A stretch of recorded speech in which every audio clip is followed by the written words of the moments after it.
నమస్కారం, welcome to I dream ధర్మ మార్గం కార్యక్రమానికి స్వాగతం. నేను మీ విజిత.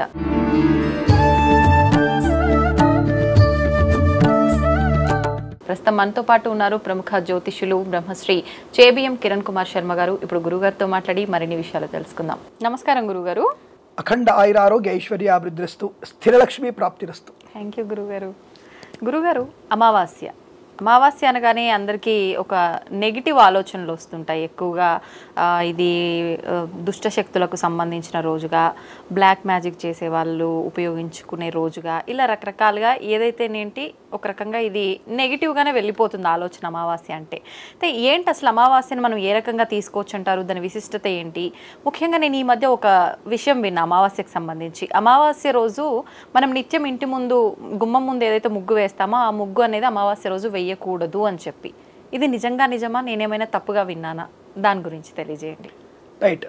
అయితే ఇప్పుడు ముందుగా అడిగినటువంటి ప్రశ్న సమాధానం, అమావాస్య తిథి అనేది నెగిటివ్ ఎనర్జీని కలిగిస్తుందా అని అడిగితే ఎట్టి పరిస్థితుల్లో నెగిటివ్ ఎనర్జీని కలిగించదు. ఇది గుర్తుపెట్టుకోండి. మరి ఎందుకు బ్లాక్ మ్యాగ్ చేసే వాళ్ళు ఇవన్నీ కూడా ఆ రోజున ఉపయోగించుకుంటారు అంటే, సూర్యుడి యొక్క ప్రభావం తగ్గిపోతుంది కనుక, సూర్యుడు అస్తంగతుడు అవుతాడు కనుక అతనికి ఉన్నటువంటి ఆ సమయంలో అంటే ప్రత్యక్ష సూర్యనారాయణమూర్తి లేనప్పుడే వాడు ఏదైనా మంత్రతంత్ర కనుక చేస్తే అవి ఫలిస్తాయనేటువంటి భావనతో చేతబడులు కానీ ఇంకోటి కానీ ఉండే అవకాశం ఉంటుంది. వెంటనే మీ ప్రశ్న అడగవచ్చు, గురుగారు మరి చేతబడులు ఉన్నాయంటారా అని మీ ప్రశ్న అడుగుతారు, గ్యారెంటీ అడుగుతారు. లేవని ఎవడు చెప్పాడు మీకు? చేతబడి లేదని ఎవడు చెప్పాడు మీకు? ఉందైతే భగవంతుడు ఉన్నాడుగా. వెంకన్న స్వామి కొండ మీద ఉన్నాడు, శ్రీశైలం మల్ల ఉన్నాడు, యాదరి లక్ష్మీనరసింహ ఉన్నాడు. మరి దేవుడు ఉన్నప్పుడు దయ్యాలు ఎందుకు ఉండవు? చేతబడి ఉందా అంటే, ఒక మంత్రం చదివితే దేవుడు ప్రత్యక్షం అవుతున్నప్పుడు ఒక తంత్ర ప్రక్రియలో దయ్యం ఎందుకు ప్రత్యక్షం కాదు? లేదని అనుకుంటున్నారు. అదే చాలా మంది అడుగుతుంటారు, ఈ కాలం చేతబడి లేవని చెప్పేసి. చేతబడులు ఉన్నాయి తప్పకుండా, చేసేవాళ్ళు లేరు. ఇది విషయం గుర్తుపెట్టుకోండి. చేసేవాడు అంటే సరైన ప్రక్రియ ద్వారా చేసేటువంటి వాళ్ళు ఎవరు లేరు మనకి. ఇదంతా సగం నేర్చుకున్నటువంటి ఏదో 4 అక్షరాలు హ్రీం హ్రీం భ్రూం భ్రూం అని చెప్పి ఆ అక్షరాలు చదవగానే ఏదో వశీకరణ అయిపోతుంది చెప్పేసి కొన్ని విషయాల్లో లేదా కొన్ని మధ్య టీవీలలో చూపిస్తుంటారు. ఇది మన వాళ్ళు ఏమంటారు, అఘోరాలు చూపించేసి శవం మీద కూర్చొని వాళ్ళు గుండెలు తింటున్నట్టుగా. ఇవన్నీ కూడా కొన్ని కట్టుకథలు, సినిమాలు కొన్ని కట్టుకథలు. సో మీకు బాగా గుర్తుపెట్టుకోండి, తప్పనిసరిగా మనకి చేతబడి చేసే వాళ్ళు ఖచ్చితంగా ఉన్నారు. ఈ చేతబడి అనేది ఖచ్చితంగా ఇది నెగిటివ్ గానే ఉపయోగపడుతుంది, మంచి కూడా ఉపయోగించుకునే ప్రాసెస్. ఇది ప్రక్రియ. ఇది ప్రశ్న మనం వేసుకోవాల్సింది. మీలాంటి వాళ్ళ ప్రశ్న ఇది. చేతబడి ద్వారా మంచి చేయడానికి ఉపయోగపడుతుంది. కొన్ని మంచి విషయాల్ని మనం వాటిని పైకి తీసుకురావడానికి ఉపయోగపడే అవకాశం ఉంటుంది. అంటే తాంత్రిక శక్తి అంటే, శక్తి అనేది ఎప్పుడైనా మంచినే ఉపయోగపడుతుంది. తాంత్రికం అంటే మనతో కానటువంటిది. ఇప్పుడు 10 మంది కలిసి ఒక లారీని బయటికి రాని వాళ్ళు ఒక ఏనుగు సహాయంతో, తొండం సహాయంతో ఒక ఎదుటిన దాన్ని లాక్కొస్తున్నారు. అలాగే మనతో కానటువంటి ఒక పనిని ఒక తాంత్రిక శక్తితో ఆ పనిని పూర్తి చేసుకోగలిగే అవకాశం ఉంటుంది. ఇక్కడ మన ఉదాహరణ చెప్పాలంటే మనకి ఘటోత్కచుడు వీళ్ళందరూ రాక్షసులే, విభీషణుడు రాక్షసులే. కానీ రాక్షసులైనప్పటికీ కూడా భగవంతుడి సేవలో ఉన్నారు వాళ్ళు. అలాగే మనకి నెగిటివ్ తాంత్రిక శక్తులు కూడా మనకి పాజిటివ్ కలిగించడానికి మనం ఉపయోగించుకోవచ్చును. రోగనాశనం చేసుకోవచ్చు, ఒక మంచి నిధి నిక్షేపాత్రని 10 మందికి పడికొచ్చేట్టుగా ప్రభుత్వానికి సహకరించవచ్చును. ఇలాంటివి ఉపయోగపడతాయి. లేదని ఒకటి చెప్తున్నారు మీరు, నెగిటివ్ ఎనర్జీని ఉంటే లేదని చెప్పడానికి లేదు. అక్కడ ఖచ్చితంగా మీకు చేతబడులు కూడా ఉన్నాయి. చేసే వాళ్ళ ప్రక్రియ చేసేవాళ్ళు లేరు, దానివల్ల ప్రయోజనం లేదు. ఇప్పుడు ఎందుకు, అందరూ స్వార్థపరులమేగా. ఒకవేళ చేతబడి మంచిగా ఉన్నా వాడిని మనం బంధించి మనకు కావాలని నిధి నిక్షేపాలు తీసుకొని వాడిని చంపేస్తాం మనం. అటువంటి పరిస్థితులు ఉన్నాం మనం. కాబట్టి ఈ చేతబడులు అనేవి ఇప్పుడు చేసేవాళ్ళు ఎవరు లేరు, అవి ఉన్నాయి, ఉండేవి అనే విషయం వాస్తవం. ఇప్పటికి కూడా బీహార్, ఒరిస్సా వైపు ప్రాంతాల్లో చేసేవాళ్ళు ఖచ్చితంగా ఉన్నారు, కానీ వాళ్ళు బయటికి రారు. వాళ్ళు కేవలం అటువంటి తపస్సు ద్వారా భగవంతుని ప్రసన్నం చేసుకుంటారు తొందరగా. క్షిప్రమేవ ఫలావాప్త్యర్థం అటువంటి చేస్తారు తప్ప వాళ్ళు నిజమైనటువంటి చేతబడి చేసేవాళ్ళు మనకొచ్చి చేయరు. వాళ్ళకి వాళ్ళే తన శరీరాన్ని ఇబ్బంది పెట్టుకుంటూ మోక్షాన్ని చంపుకోరు, మళ్ళీ వాళ్ళు ఆత్మహత్య చేసుకోరు. కానీ శరీరాన్ని చాలా బలహీనం చేసుకొని దేవుని ప్రసన్నం చేసుకోవడం. ఇప్పుడు మన ఋషులు ఏం చేశారు, తపస్సు చేసి జడలు పుట్టి వాల్మీకలు పుట్టి, వాల్మీకి అంటే ఆయన కదా, పుట్టలోంచి వచ్చిన వాడు వాల్మీకి. ఆ వాల్మీకిని తయారు చేసుకున్న పుట్ట వాల్మీకి అంటే ఆయన బయటకు వచ్చి అంత కఠోరమైన తపస్సు చేశాడు. అంటే ఆయన ఒక నామనామ జపం, ఇంకో నామ జపం చేసి ఆయన తపస్సు చేశాడు. అలా కొంతమంది ఒక రకమైనటువంటి తాంత్రిక ప్రక్రియతో భగవంతుడు వెంటనే చేరుకోవాలి, సశరీరంగా వెళ్ళి తప్పన ఉంటుంది వాళ్ళకి. అందుకే అఘోరాలందరూ కూడా ఎట్టి పరిస్థితి మన వైపు రారు. వాళ్ళు కేవలం వాళ్ళు హర హర శంకర హర శంకర శంకర నామ తప్ప ఇంకోటి చెప్పారు. విష్ణు భక్తులు విష్ణునామస్మరణ చేస్తారు. కాబట్టి భగవంతుడు లీనమైన వాళ్ళు ఆ రకమైనటువంటి చేతబడి రూపమైనటువంటి పూజలు చేసుకుంటూ భగవంతుడు లీనం అవడానికి చేసే ప్రక్రియ మాత్రమే అది. కాబట్టి ఆ రోజు అలా చేతబడులు ఉన్నాయనే విషయం వాస్తవం. కాబట్టి ఇప్పుడు చేసేవాళ్ళు అనే విషయం వాస్తవం పెట్టుకొని దాని గురించి అతిగా ఆలోచించకండి. రెండోది, ఇప్పుడు ప్రస్తాంశంలో ఈ నెగిటివ్ అమావాస్య కలిగిస్తుందా, నెగిటివ్ని కలిగిస్తుందని అడిగితే, అమావాస్య అనేది పితృతిథి, తల్లిదండ్రుల తిథి ఆ రోజు. మరి స్వామి మీరు మధ్యలో ఒక మాట అడిగారు, ముగ్గు వేయకూడదా అని అడిగారు. అయితే అమావాస్య రోజున మనము తప్పకుండా ఇంటిలో పొద్దున్నే మనం ముగ్గు వేయకూడదు. పితృదేవతలకి ప్రతి అమావాస్య మనం పితృదేవతలకి తిలతర్పణం ఇవ్వాలి. ప్రతి అమావాస్య పితృదేవతలకి తిలతర్పణం ఇచ్చినటువంటి రోజున మనం ఎట్టి పరిస్థితుల్లో ఇంటి ముందు ముగ్గు ఉండకూడదు. ఎందుకు స్వామి ముగ్గు ఎందుకు ఉండకూడదు, దీనికి సంబంధం ఏంటి అసలు అంటే, మనకి ఇంటి ముందర అనేక రకమైనటువంటి నెగిటివ్ ఎనర్జీ ఇందాక అడిగాం కదా, అంటే భూత ప్రేత పిశాచాన్ని కూడా ఆవహించి ఉంటాయి. అంటే ఇవన్నీ ఏం చేస్తాయంటే బలి కోరుతుంటాయి, వాటికి ఆహారం కావాలి. మనం పితృదేవతలకి ఆహారం పెట్టకుండా మనం కూడా మంచి నీళ్ళు తాగకూడదు. మరి పితృదేవత ఆహారం అంటే ఏమిటంటే తిలతర్పణం వదిలిపెట్టడం, తర్వాత వారికి ఇంత అన్నం పెట్టేసి కాకి పిడిచ పెట్టేసి కాకి పెట్టి నమస్కారం చేసుకోవడం, ఇంకేం లేదు. తిరగపో అంతకు మించి ఇవి చేస్తే గొప్ప, ఇది చేస్తే మహా పుణ్యవంతులు అవుతారు మీరు. ప్రతి అమావాస్య తల్లిదండ్రులు చనిపోయిన వాళ్ళు ఎవరైనా సరే, లేదా తండ్రి చనిపోయిన వాడు కానీ తల్లి చనిపోయిన వాళ్ళు కానీ తిలతర్పణం వదిలిపెట్టాలి ప్రతి అమావాస్య రోజు. ఈ తిలతర్పణ ముందు ఈ అనేక భూతాలన్నీ ఉంటాయి, ఆవాహించి ఉంటాయి.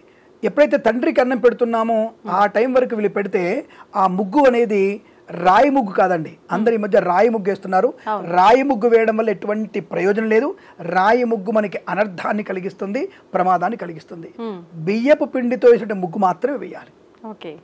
కేవలం బియ్యపు పిండితో ముగ్గు మాత్రమే వేయాలి.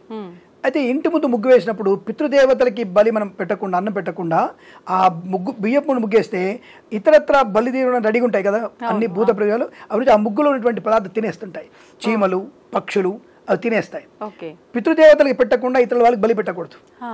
ఈవెందో మన ఇళ్లలో కనుక పితృదేవతల రోజు తద్దినం వస్తే మన పిండ ప్రదానం చేసుకొని బ్రాహ్మడికి భోజనం పెట్టిన తర్వాత అన్నం పెట్టి భోజనంలో ఆకులో భోజనం పెట్టి పితృదేవతకి తీర్థం ఇచ్చి అప్పుడు నైవేద్యం పెట్టాలి దేవుడికి. దేవుడికి అందువల్ల నైవేద్యం పెట్టకూడదు. ఇంట్లో పూజ చేసుకునే ఆ రోజు ఇంట్లో దేవతార్చన చేసినా సరే దేవుడికి నైవేద్యం పెట్టరు ఆ రోజు. మామూలుగా దీపారాధన, దీపం అభిషేకం చేసి పూలు పెట్టి రెడీ పెట్టాలని. బ్రాహ్మడి చేతుల్లో ఆయనకి అన్నం వడ్డించి అన్ని వడ్డించి దేవుడి విస్తరణ వడ్డించి బ్రాహ్మణుడికి ఔపాసన ఇచ్చిన తర్వాతనే దేవుడి నివేదన చేయాలి. అంటే చాలా మంది ఇలాంటి పితృ కార్యక్రమాలు చేసే రోజు నిత్య దీపారాధన స్కిప్ చేస్తారు, అవసరం లేదైతే తప్పకుండా చేయాలి. దేవతార్చన తప్పకుండా చేయాలి. నివేదన ఒక్కటే ఆపాలి. నివేదన వరకు అంటే నైవేద్యం మాత్రం పెట్టకూడదు. అలా పెట్టకుండా పితృదేవతలు పెట్టిన తర్వాత నైవేద్యం పెట్టాలి. అందుకే ఇక్కడ ముగ్గు అనేది కూడా పితృదేవత తిలతర్పణం వేసి కాస్త కాకి అన్నం పెట్టినప్పుడు నమస్కారం చేసుకున్నప్పుడు పితృదేవత తృప్తి పడతారు. అక్కడ దీపం పెట్టాలి, తృప్తి పడతారు. మనం బియ్యపిండి ముగ్గు వేసిన తర్వాత ఈ సూక్ష్మ క్రిములు, చీమలు అన్ని కూడా తినేస్తాయి. కాబట్టి పితృదేవతలు పెట్టకుండా వాటికి పెట్టిన దోషం మనకి ఏర్పడుతుంది. కాబట్టి అమావాస్య రోజు పొద్దున్నే ముగ్గు వేయకూడదు. సాయంకాలం పితృదేవత అయిపోయిన తర్వాత సాయంకాలం తప్పకుండా ముగ్గు వేసుకోవాలి. లక్ష్మీప్రదం కావాలిగా, కాబట్టి లక్ష్మీదేవికి ఆహ్వానం కోసం అప్పుడు ముగ్గు వేయాలి. అప్పుడు అందరి పక్షులకి, మనకి పురుగులకి, చీమలకి నైవేద్యం అది. ముగ్గు అంటే అది అర్థం. మనం పెట్టేటువంటి ప్రతిదీ కూడా ముగ్గు అని అర్థం.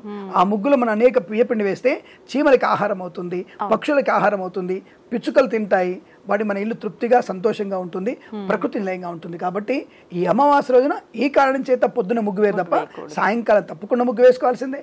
అనుకూలవంతమైన శుభయోగాలు పొందుకోవాల్సిందే.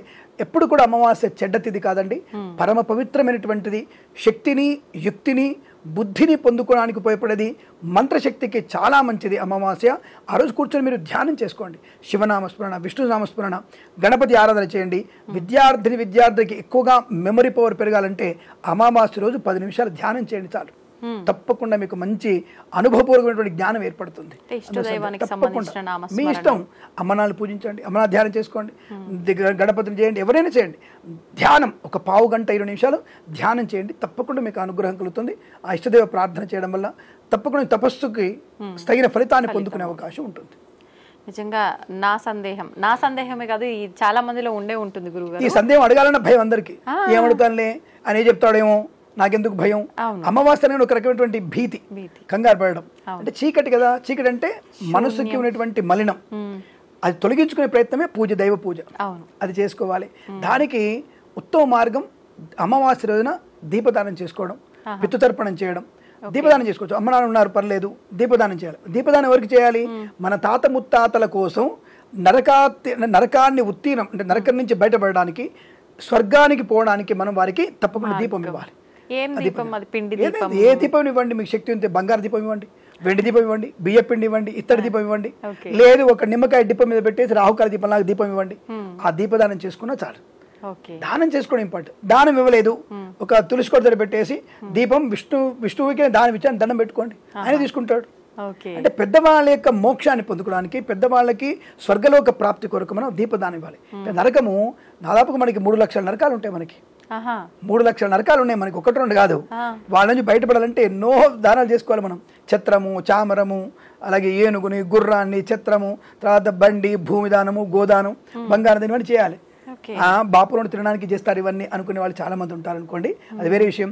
ఆ దానం తీసుకున్నవాడు ఎంత నష్టాన్ని పొందుకుంటాడు, ఎంత తపస్సు చేసుకోవడం అనేది అవి తీసుకున్న బ్రాహ్మణుడికి మాత్రమే తెలుస్తుంది, ఇంకొకరికి తెలియదు. అది ఒక్కొక్క దానం తీసుకున్నందుకు 10,000 గాయత్రి జపం ఆ ఒక్కరోజు చేసుకోవాలి వాడు. ఒక్కొక్క రోజు 10,000 గాయత్రి తీసుకోవాలి. గోదానం తీసుకున్నవాడు సంవత్సరం పాటు రోజుకి 10,000 గాయత్రి చేయాలి. తిలదానం తీసుకున్నవాడు ఆ రోజు మొత్తం కూడా గాయత్రి జపం చేసుకుంటూనే ఉండాలి. ఏ దానం తీసుకున్నా సరే, ఈవెంతో మనము పితృకర్మ రోజున భోజనం చేసిన వాడు ముందు రోజు తినకూడదు, ఆ రోజు ఒక్కటే భోజనం, ఆ మర్నాడు కూడా తినకూడదు. అంటే ముందు రోజు ఉదయం మధ్యాహ్నం తింటాడు. అంటే ఇవాళ రేపు మా నాన్నగారింట్లో కార్యక్రమం, మా నాన్నగారి కార్యక్రమం అనుకుంటే ఈరోజు మధ్యాహ్నం భోజనం చేస్తాడు. ఆ తదుపరి సాధ్యతలు మంచినీళ్ళు తాగడు. తద్దిన రోజున బ్రాహ్మడు తద్దిన తాగడు. ఆ మర్నాడు మధ్యాహ్నం వరకు ఏం తాగడు, తినడు. అంత నిష్ఠ కలిసి ఇప్పటికీ ఉన్నారు. ఇప్పటికి కూడా అటువంటి వేద పండితులు ఉన్నారు. అటువంటి నిష్ఠతోనే పితృకార్యాలకు వస్తారు వాళ్ళు. అటువంటి వారిని మనం గౌరవంగా వారిని ఆదరించే ప్రయత్నం కూడా చేయాలి. కాబట్టి అటువంటి పుణ్యమైనటువంటి కార్యక్రమాలు చాలా ఉంటాయి. కాబట్టి అటువంటివి ఈ అమావాస్యలు ఈ తీసి పారేసి కావండి, ప్రతిరోజు పవిత్రమైన రోజు కాబట్టి అది తప్పకుండా అమావాస్య రోజున మీరు దీపదానం చేసుకోండి, ఏదైనా దానం చేసుకోండి. తప్పకుండా మీకు అమ్మవారి అనుగ్రహం, స్వామివారి అనుగ్రహం కలుగుతుంది, ఇందులో సందేహం లేదు. ధన్యవాదాలు గురుగారు. సర్వే జనా సుఖినో భవంతు, అష్టైశ్వర్య ప్రాప్తిరస్తు. నమస్కారం. ప్రేమతో మీ కిరణ్ శర్మ.